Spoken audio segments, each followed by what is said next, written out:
not live from California, fresh off of COVID. It's me, Christine. It's fitting that I would finally have COVID to do the tell-all Q&A for my pandemic release. I'm very excited, before we get into the Q&A, to announce that the Better Together paperback has a completely new cover. It's coming out next April. It's going to have bonus content, and the cover is so fucking beautiful, and I get to show it to you right now. Are you ready? Is it gorgeous, or is it gorgeous, or is it fucking gorgeous? Better Together is 1 year old. If you enjoyed reading it and you want to give it a birthday gift, I would greatly appreciate if you went over to Amazon and reviewed it. Reviewing it on Amazon does so much to help more people find the book. If you've already done it, thank you so much. If you're gonna do it today, thank you so much. Why glitter? Why glitter? Why not glitter? Would you rather have it be blood? Imagining the visual of glitter is beautiful and hilarious at the same time. I don't know, it just makes sense to me. It makes sense that like magic would dust off as glitter, because magic is glittery and fantastical, and it logically just really worked with what I was imagining. The idea that it would be stuck to them because they're wearing these mirages. The glitter makes that happen for that. I love the sneezing with the glitter. I just thought it was fucking hilarious. I don't know if I've ever had glitter be in my snot. Have I? I don't know, but that felt like so real to me. I don't know why I feel like deeply relating to that scene. Who would you most want to date? Who would be your best friend? And who do you relate to the most? I'm especially attached to Pilot because he's the first one I wrote. But like Sarar and Dawn, does it get better than them? Really? Like, I think Pilot is way more flawed. I think I would be best friends with Dawn for sure. She is amazing. And who do you relate to the most? The easy answer is Shane. I know having a virtual book tour wasn't as exciting and fun as a regular tour, but did you have a favorite part of the virtual tour? It's so hard to pick favorites. I mean, I had the most surreal part of the virtual tour. I did an event with Cassie, who has been my favorite author for so long, since I discovered the Mortal Instrument series when I was 18. That was surreal. Having her talk about my books and like point out little Easter eggs in my books. If you haven't watched it, it's on my channel, and I just remember her asking these really great questions and me being so dumbstruck by this whole situation. I was trying so hard to pull out good answers, and I was kind of hitting a wall because I was so thunderstruck by the situation. Was anything in the sisters' relationship inspired by you and Olivia? Of course! I mean, I can't write a sister story and nothing be inspired. I mean, the fact that I wanted to write a sister story was inspired by just my relationship with my siblings. Not just Olivia and Paul. And I put aspects of them into each of the characters. My wanting to do the story was inspired by my life with my two siblings that I love and care about so much, and the different ways we have grown and changed because of the circumstances of our parents' divorce. What was the hardest scene to cut? It's Jamie's set. We get a little snippet of Jamie's set in the middle when she's doing it for Zarar. I had an entire set for that period. Like, she did an entire 10-minute set. And I remember the first time I got it back from my editor, she was like, you might want to cut this for pacing. And I was like, we cannot cut her set. The audience has to know that she can do a set. And I was so attached to it. I was digging my heels in like, this is needed, but every time I would delete a little bit more. And I had a whole bit about Gen Z and millennial and like a lot of jokes that are very timely. Probably like years from now you read it and it would kind of be, you know, out of touch. Because of course millennial jokes when I was 20 are different from millennial jokes now that I am 30, and most of the millennials are, you know, through their 30s up to 40. It's gonna be the same for Gen Z, like talking about millennials. So I ended up cutting all of that. I had just the most fun when I sat down to write that set in the middle, and when I wrote that last chapter with her final set, I struggled so much with the opening set because I knew I didn't want it to be very good, but I didn't want it to be bad because she's been working on it for a while. It was a whole balancing act. I think it worked out in the end. I had to cut this one chapter that I thought was so fun where Jamie, she's so desperate to hope that maybe other people can see her when she tells them who she is because she wants to go home and do that Timothée Chalamet set. She like runs outside and down the street and knocks on someone's door, and it's a law school student, and she just starts like interrogating them about what she looks like. It was very funny to my recollection. I did not want to cut it, but also I had to because you didn't need it. It was extraneous. What was your favorite scene to write? My favorite scene to write was, I think, a lot of people's favorite scene to read, so you could tell that it was my favorite scene to write, and it's the rooftop party. I love that so much, all the way through their escapades at home in Vegard's apartment. I loved writing that scene. I also really loved writing the ice cream scene. I like vividly remember just feeling like I was on a rainbow up in the sky writing all the things that they were saying to each other, and it was just adorable.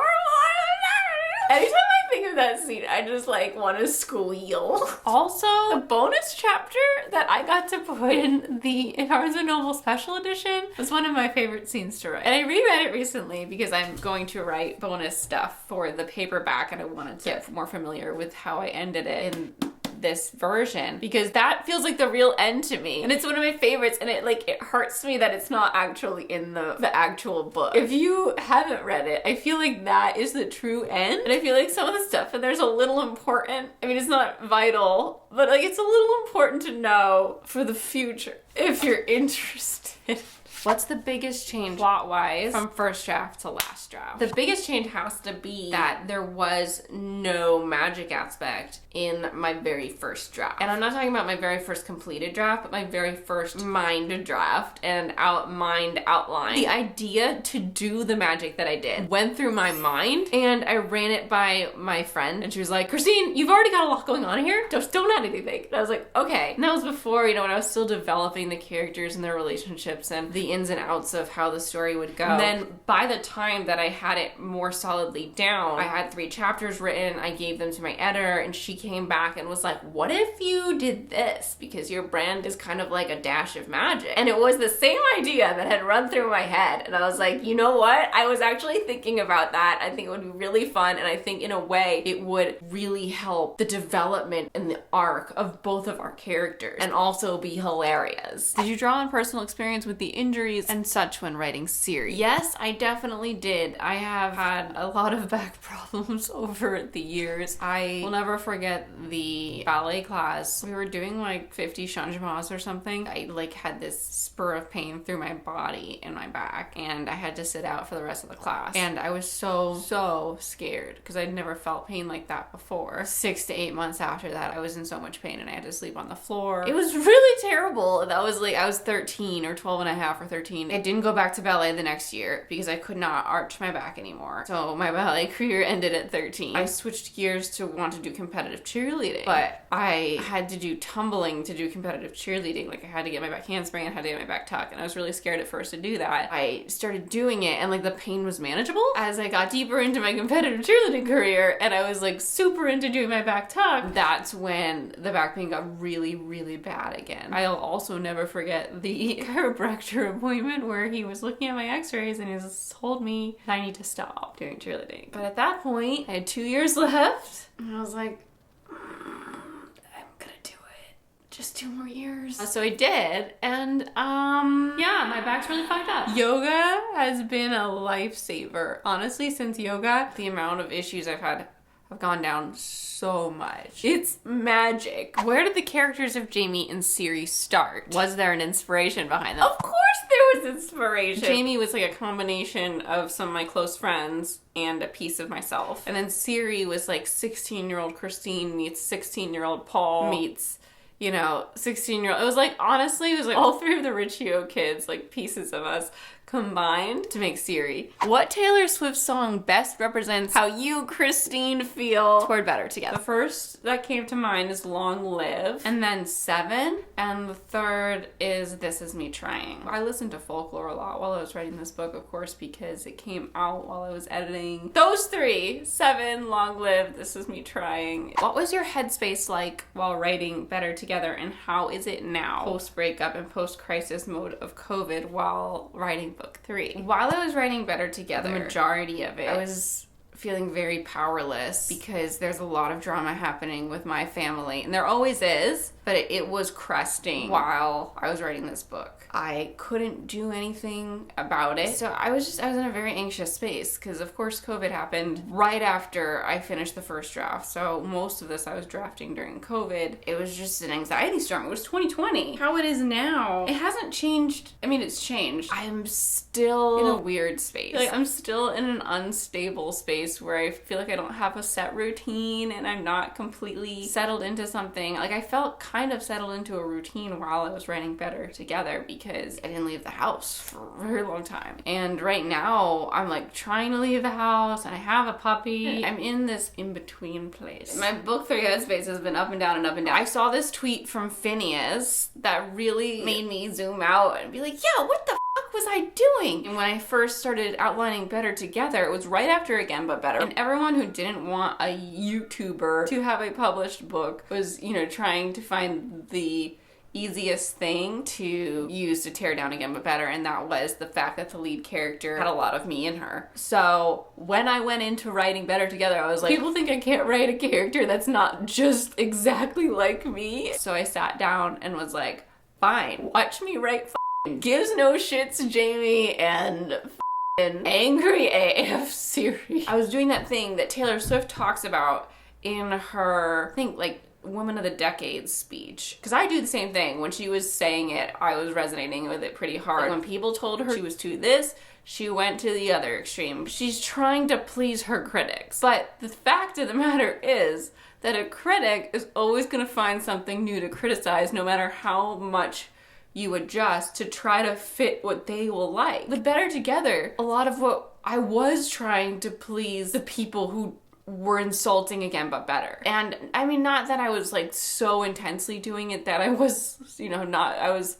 not writing what I wanted to write or not writing in my style, but I was so focused on that I couldn't have as much fun writing it. And I don't know why. As I saw when the book came out, those same people come around with a new thing to dislike now that I've tried to appease them with the thing that they didn't like last time. And that always will happen with people who don't want to like something. And there are so many people that love the kind of characters that I want to write. Like, I don't have to stray so far from my likes. Like, I didn't give those characters anything really that I liked. Except, like, you know, comedy. But I had those in there, but I, like, gave them all these different things because I didn't want the people to be like, oh, Taylor Swift, and, like, oh, books, and I made them hate reading. Like, I gave Siri poetry because I don't like poetry. Like, I did a lot to just, like, push it completely away from me. And I love writing characters that love stuff that I love because I can intricately relate to that. I can put in jokes for that. I can reference little shit like that. And I know that other people that love stuff that I love that too. So I'm done with that. With book 3, I'm like,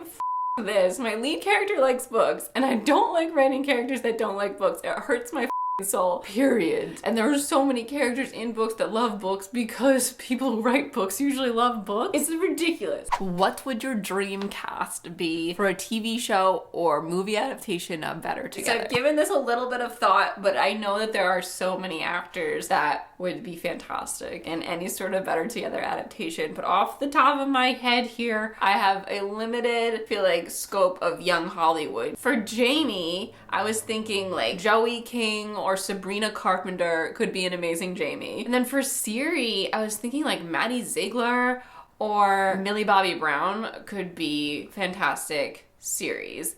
But Again, I would be completely open. I think there are so many actors that would be amazing that I just don't know about and aren't popping into my head at the moment because I haven't seen them in anything recently. What is the inspo for the character names? I feel like a lot of you must have picked up on this. Siri and Jamie, I originally had a very different underlying background for their parents' love story. It was definitely not based on Game of Thrones. Siri's name was Sirius in the first iteration of the book. I was so excited to have these parents be like Potter fans in college and meet and fall in love because of their love of Potter. Then the author of that series started spewing hateful, hurtful, harmful things, and I did not want her work to be a part of my book anymore. I did not want to remind anybody of those hurtful things and hurt anyone. I didn't want it a part of it. So I got out my notebook and I just started brainstorming time period wise, what other big series that were nerdy fantasy things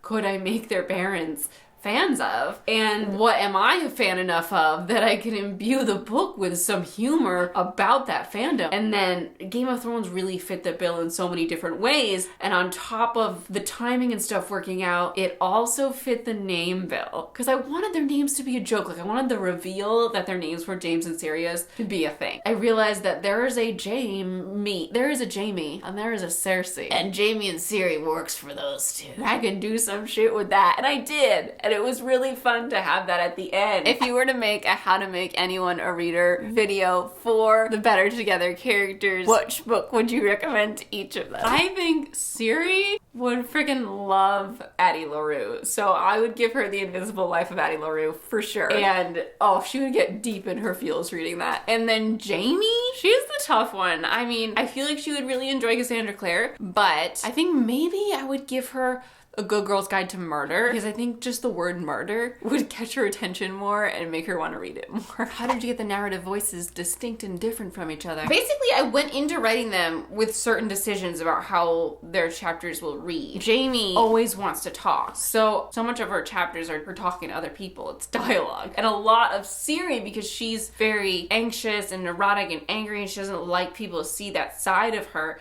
a lot of her chapters are internal monologue and stream of consciousness and just wondering about certain situations and how they would go, and until she starts to kind of breathe again.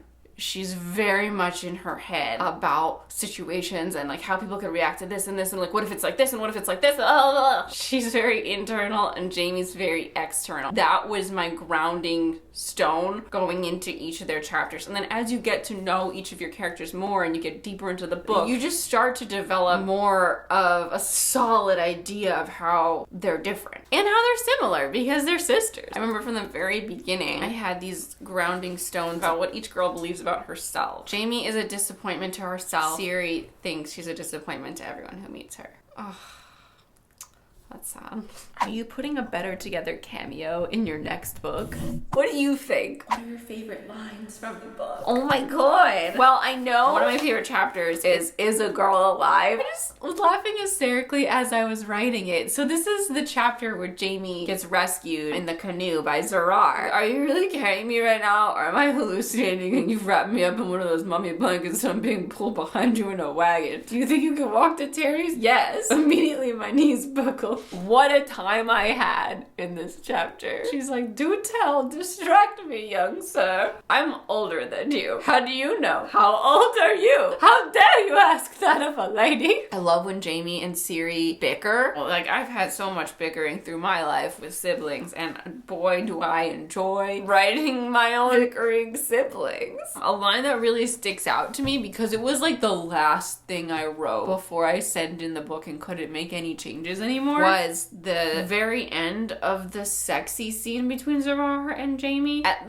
3 a.m., I was like, he doesn't realize he's a forest and I'm a fucking wildfire. And I just buttoned it just right there. And it changed the whole chapter. It just changed it for me. It was like, that is them. That is how Jamie sees them. That is how Jamie sees most people she interacts with. She doesn't want to burn them.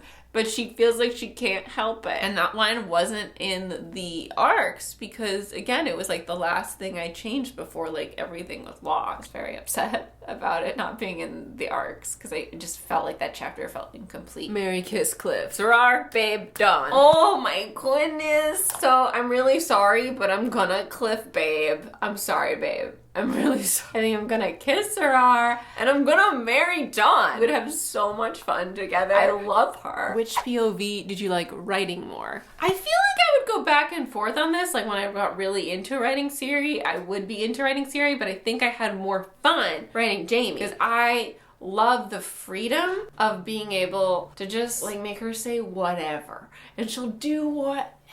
You know, Siri has a lot of like the neuroticness that I have in my head I put into her, and while that can be funny sometimes, a lot of times it's stressful, and being in Siri's head was very intense, especially in the beginning. She was in such a dark place. It was much more fun to be in Jamie's head, and then it kind of switches around the middle when we start to see Siri bonding with Dawn. It was so much fun to be with Siri there and have her experience this beautiful, shiny, budding relationship. And then Jamie starts to get in her own way. I mean, that's part of also, you know, how the book is planned. Their moods and mindsets start to switch as they switch lives. Jamie gets into a darker place and she is more burdened with her past and her relationship with her mother. Siri is in a spot where she's experiencing much more freedom, and, you know, they're kind of, again, really slipping into each other's lives in much more than just a physical way. Would you try cricket ice cream? No, I would not. I saw it once at an ice cream place and I was like, why? Why would you do this to ice cream? Are you ever going to explain the magic system in the first and second books? Y'all, what magic system? It's magic. It's not a fantasy novel. There's nothing to explain. When I get this question, like, so what's with the magic? Like, what do you mean? It's magic. I love when magic is just kind of there and accepted, and the reason why it's there doesn't make a difference. It's not about that. It's about these characters and their journey and the way they grow. It's this dash of fun that helps us along the way. But like, there's no reason to know how it works. All right, I was still pretty COVID when I was recording that, so I just want to jump in here and give you a little bit more on the magic. That trail that they climbed up was Happy Haunted, and they don't know why. It's Happy Haunted. Something happened a long time ago and made it Happy Haunted. It's just a Happy Haunted hill. Imagine it as if the hill was cursed, except happy cursed. Like a scholarship, like a magical scholarship on this hill, so that when people go up to this hill and make a wish in the right place, that wish happens. And with Again But Better, this woman, this spirit guide, I imagine her as a second chance fairy. She finds people that need second chances and she grants them the chance to take a second chance. And they can either take it or, you know, do the other thing. What were some of the alternate titles for Better Together? Okay, y'all know that I struggled to title this book. We just ran into so many issues in terms of title that worked for marketing purposes and worked for the book. That was like weird enough for me to like it. Better Together is way too normal. Don't expect the next book to have Better or Together in it because I'm not planning on that at all. I do have a gajillion brainstorms of different titles and I'm gonna run through some of them now. Sister Swap. Boring, but like you get the idea. Sister Trap. Parent Trap, but like slightly different. One that I was really like, oh my god, this would work so well, and this was before I had to change the fandom base of the story, was Mischief Managed, and I didn't think I could call it Mischief Managed anyway because it's probably like TM Mischief Managed. Oh, I was like, that works so perfect because at the start it was much more a sort of revenge quest for the girls. Siri was more on board with this like quest to kind of mess with them. As I developed Siri more, I realized that she wouldn't be on board with that, and her opinion kind of changed of it. It doesn't work as well, and also I changed all the Harry Potter stuff, so it doesn't work at all. But for a second there, I was like, Mischief Managed is perfect. Sisters of Sabotage. Sisters in Sabotage. Sabotage Sisters. I was really like, Sabotage. Again, trying to angle on the revenge-ish aspect because I thought that was a super fun part of the book. It ended up being much more about not that. Ruse of Reckoning. That sounds like a fantasy novel. Sabotage is Better Together. Wow. Oh yeah, I forgot. Better Together is my original title. I was like, I was already saying Better Together? Yeah, that's the first thing I ever called it. A Game of Sisters and Sabotage. I was trying to think of a play on Freaky Friday and I have Wild Weekdays. I'll give you a sister. You get a sister. Only child not. Wow, a not joke in a title. Only child but better. That's actually kind of a winner. No one would buy that, but I like it. Sisters all the way down. The thing with anything with sister in it, marketing people, they want people to know that there's romance in it. So like all these brilliant sister titles were all kind of thrown out because they don't sound like a romance. Friends are sisters but better.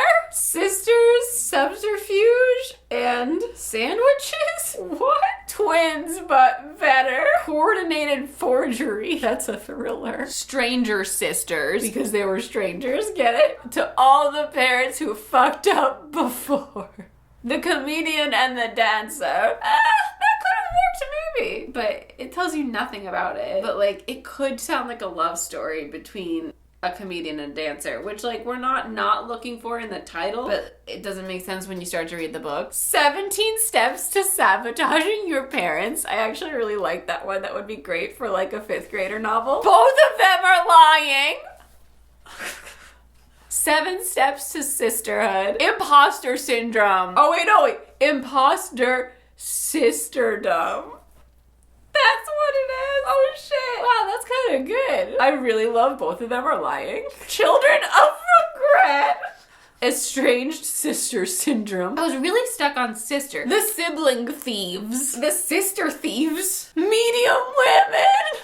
So I was looking at Little Women at the time, and I was like, what would this be? Medium Women. The Call of the Quarter Life Crisis. That's kind of a winner. Sister Surprise. Sister Bad or Sister Good? Sister Slap Snap. Devious Delivery. Cahoots Conquered Completed. No, that's not good at all. Chronic Cahoots. Oh, I like that. I'm saving that for a different book. Chronic Cahoots. Sister Slight. Sister Slump. Sister Snatch. Malarkey Manage. If You Give a Girl a Sister. Daughters of Divorce. Terrible title. Worst title ever. Swing Sisters. The Sister Fix. Family in Flux. Creepy Cry Day. Preferably Paired. And finally, A Ruse to Remember. Wow, what a time that was. I love that you included a South Asian character in your book. Where did you get that character inspo? What made you write a Pakistani character? So the seeds of inspiration for the way that Jamie and Zarar interact were actually inspired by one of my close friends and her husband. They were telling me a story about when they first met. He's Pakistani, and so that kind of inspired me to write Zarar's character is Pakistani, and so I was able to talk to him and, you know, just make Zarar more real. How did you plot Jamie and Siri's parents' beginning love story into a divorce tragedy? Well, I started plotting it knowing that they're divorced. So in my original seed of inspiration for this, and this has been seeds of inspiration for so much stuff for me because I found La La Land to be so incredibly inspiring in so many different ways. It's so realistic how that movie ends. And I was thinking, like, if those two people had become parents before they had the realization that they needed to go separate ways to make their dreams come true, what would have happened? And that was my seed for this couple, because I know that must happen for so many different creatives. A lot of the time, like, the place you have to be living is so specific to you succeeding in a certain art form sometimes in the creative world. That's just how it is. Like, you know, Hollywood is the place for movies, like New York is the place for Broadway, and that is what happens with these two people. They fall in love in college in the same place, and then, you know, shit unravels and they get divorced. So I knew that going in, and I wanted them to have this, like, beautiful fandom love story. I wanted them both to be a part of this fandom, like this really loving, nerdy community that a lot of us are a part of, and explore how that would affect their dynamic and how that would affect their family and the way that their kids view that fandom. I wanted to explore that so much because I think it's so fascinating, because I'm not a parent, but I think about, like, if I was, what if my child didn't like this or that I love so much? Like, how do I imbue it into them correctly so that they don't hate it because I love it? Because that it either goes one or two ways. I feel like when your parents love something so much, you either hate it because they love it so much, or you love it too. And it would be like nightmarish for me to have a child that did not like to read. And I mean, the girls don't hate reading per se, but I feel like they do hold something against it because they're upset with their parents. They don't want to do something that pleases them, like read their favorite things and enjoy it. I just want to say thank you so much for being with me throughout the Better Together era, and for just having read the book. I really appreciate it. I mean, telling your friends about it, helping spread the word about it in any way, shape, or form. I just appreciate it so much. If you want to recommend it to someone, everything helps my author life. Like, you telling anyone, sharing anything about Better Together helps me so much, and that's why I can keep doing what I do. My name is Christine. Better Together, the paperback comes out next year. The new cover is gorgeous. You could pre-order it in the description. I'm working on my third book, but of course it's going much slower because I'm working on it alongside another project that has more time constraints. So I have been neglecting it to finish that other project, but it will eventually happen. I will take you on the journey along the way, obviously. Thank you so much for submitting your questions. I hope I got to your question. I hope I answered it thoroughly. I make videos as much as I can, and you can follow me on TikTok, Instagram, Twitter, any and all of those places at @xteenmay. Thank you so much for being here. I'll see you next time.